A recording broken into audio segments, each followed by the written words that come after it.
Well, okay, so I said, well, they asked me to do a wrap-up, and I said, call it closing thoughts, and she said, no, it can't be closing thoughts, so I said, okay, it would be thoughts and afterthoughts. There is a thought, so then I took it seriously. So there's one thought I want to bring, and then there's some afterthought, which is a broader methodological kind of approach to what we've been doing here. The thought I wanted to start with is the question of Yiddish expressive culture in general.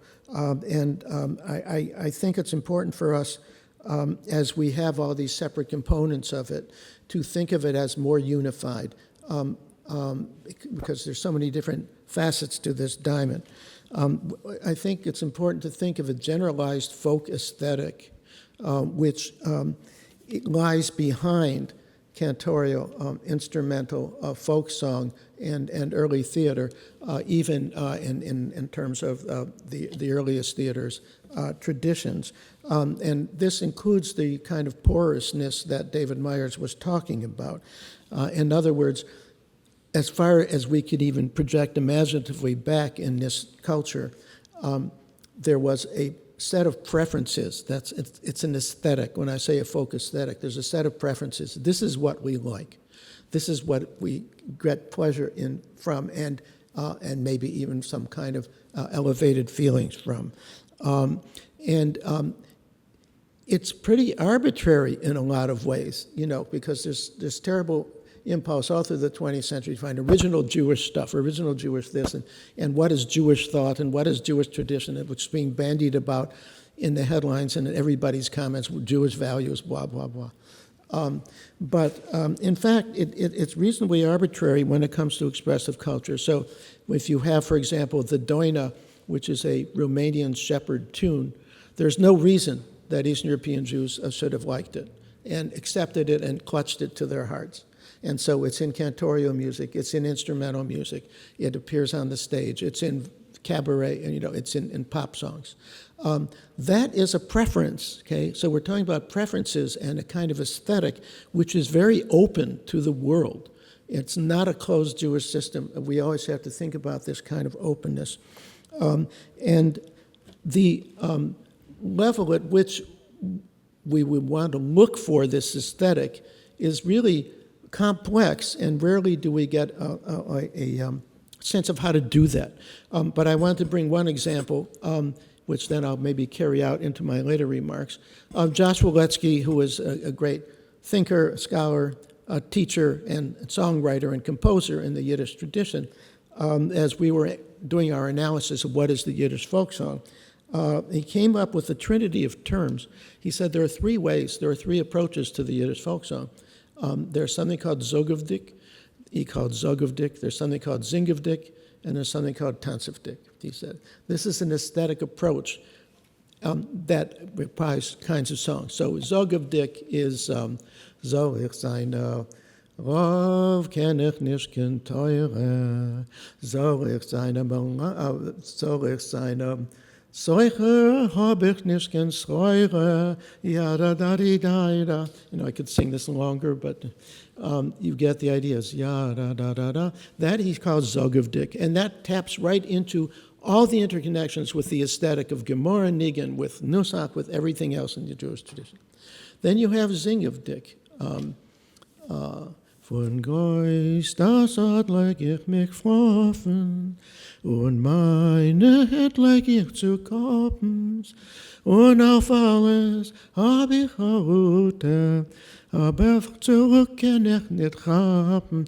This is Zingavdik. It's a song style, okay? And that is a mode. It's an affect. It's also a mode of production and a mode of connection. And then there's Tanzavdik, like Schwarze Karselig Reismen, Grüne Rosmen stehen, die stehen der Mäder Dempen, die Miese Rosmen gehen. Okay? So this is a very interesting insight, and then we could carry that over.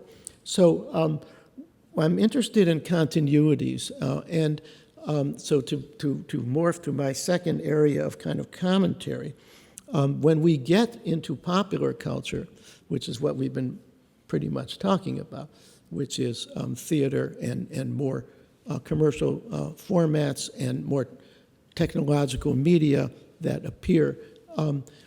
This folk aesthetic, on the one hand, breaks down, but on the other hand, it's kind of continuous. It carries on in a different way because of this open-mindedness. Okay, so you can take a new idea, like let's say the verse and chorus song. Now, Yiddish folk songs are not verse and chorus the way the American pop song is. But if you're going to start writing Yiddish songs in verse and chorus style, you can then map onto that these sensibilities from these earlier times. So I want to play very briefly a couple of songs. Some of you may have heard this song before, but it's a song called Dor Holech V'Dor Bo from a show called David's Fiedler from 1896, a Latiner Schund drama. It's the capstone song of the entire operetta, and it's sung at a critical juncture moment in the last act where the two brothers have split.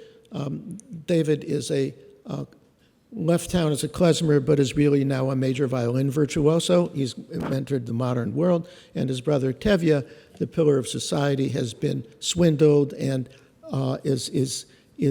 understands that the world around him has crashed, and he wants to commit suicide, which is pretty bad. And David comes and plays this tune, which becomes this song, and it heals him. And the whole thing ends well with a reconciliation. And the subtitle of the play is Der Zauberkraft von Musik, the magic power of music. Okay?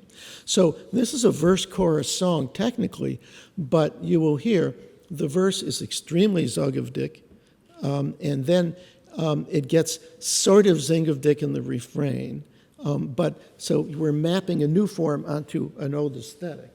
So it's da dee da da da da dee da dee da da dee da da da da. This is a verse, and it's augmented second, and it's very chazonish. Ya da da da da dee da da dee da da da da da da. And then the refrain becomes operatic. Okay.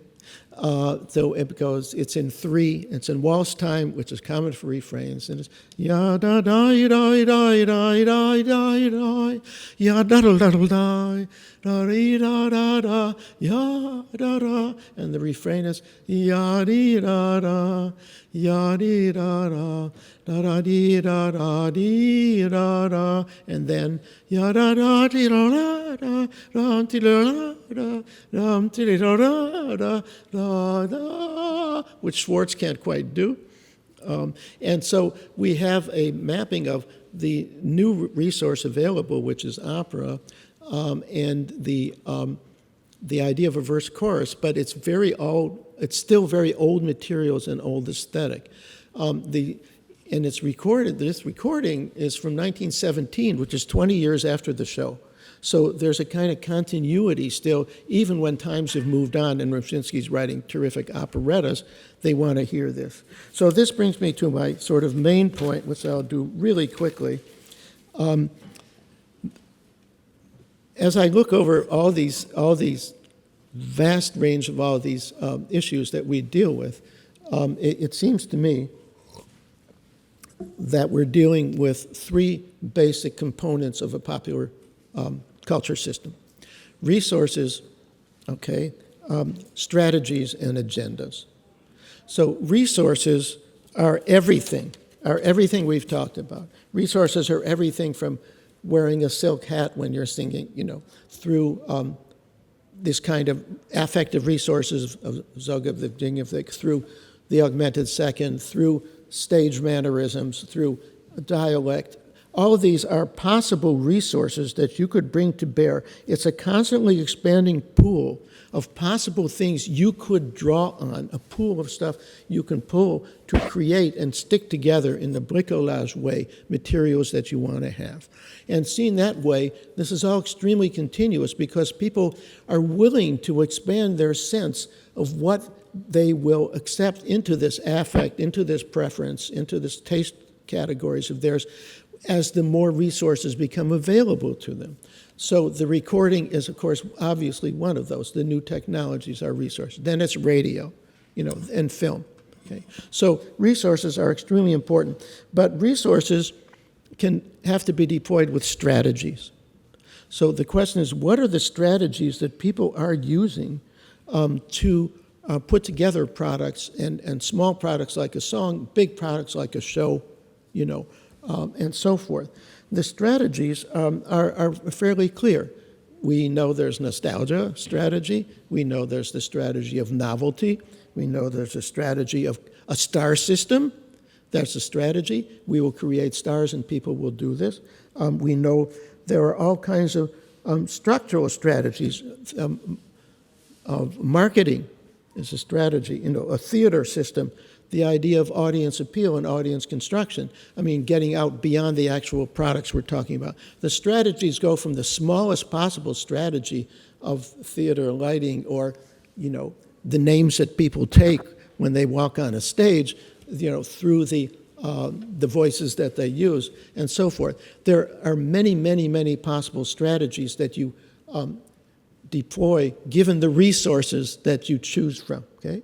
And the question, of course, that is the hardest in a sense, but also the easiest to ask is, but what are the agendas? Why are you doing this? What is driving this, okay? So agendas, some of them are obvious. They're personal. They're simply personal agendas. I'm Tomaszewski. What my agenda is to be the greatest possible thing that a Tomaszewski can be. What do I have to do that? Then I get my strategies and what are the resources I need. So there's personal and things. Then there are obviously commercial agendas. How can we make the most money? How do we find the market? Who's going to buy these albums? Who is going to be the audience? And so forth and so forth. And immense amounts of commercial agendas. But there are also then, because this is this Jewish world, political agendas and ideological agendas, which are extremely variable over time. They come and go, but they're very pronounced in these worlds we're talking about. Is like, what is the ideology? And of course, it can be directly political, as in Zionism, or ideological, as in socialism, Bundism, all the other isms and things that Jews are so wrapped up in.